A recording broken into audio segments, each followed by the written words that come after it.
Mother Teresa was once asked what one person could do to promote world peace. She replied, "Go home and love your family." The family unit is where a healthy society is nurtured. The front lines of supporting those living with disability is the family. Being a church of welcome and grace begins with a strategic investment in supporting the caregivers of those impacted by disability.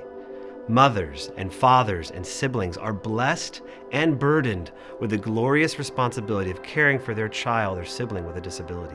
My two children, who love their youngest brother with Down syndrome so much, are by far my son's best therapist. His growth and development, his language acquisition, his social skills are nurtured and flourished through hours of play and the regular rhythms of doing life with his siblings.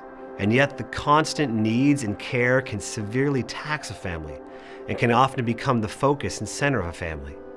And if disability defines a family rather than the gospel of Jesus Christ, the family will crack and suffer as the rest and welcome God designed for the home becomes illusory.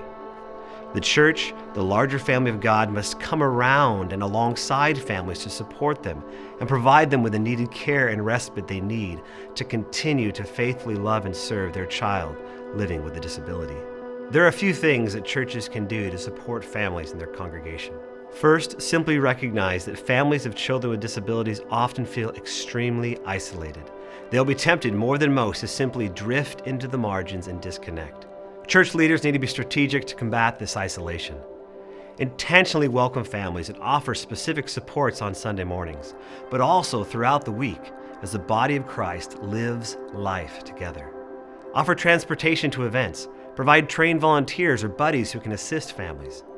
Evaluate your different curriculums to see if it is inclusive and welcoming to those impacted by disability. During the week, offer specific helps. General offers to assist, "Let me know if you need help," are well-meaning but probably won't lead to much. Instead, offer specific assistance. Offer to come over and help with house cleaning.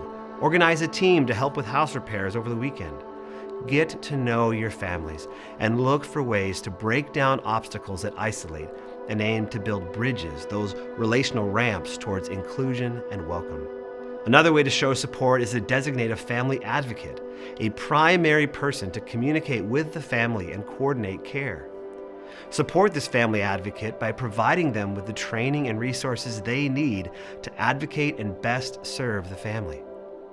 Ideally, this will occur organically as those close to the family will know them best and want to assist in care.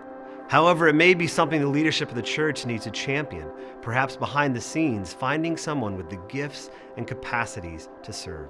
Finally, as a church body, begin hosting respite nights for families. According to a recent study, the greatest need identified by parents caring for someone with a disability was respite or reprieve.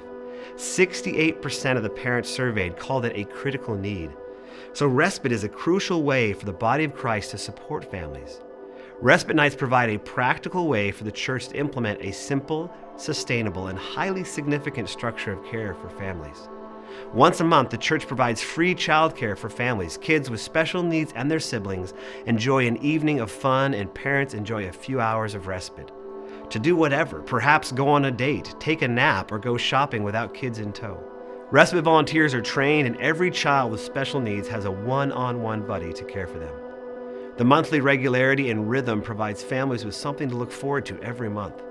These respite nights also provide a relational ramp into the broader community for families not connected to the church to bring their children to respite nights and begin to experience the love and warm welcome of Jesus. These are simply a few ways that the church, the body of Christ, can welcome and support families in their midst who have been living with disability.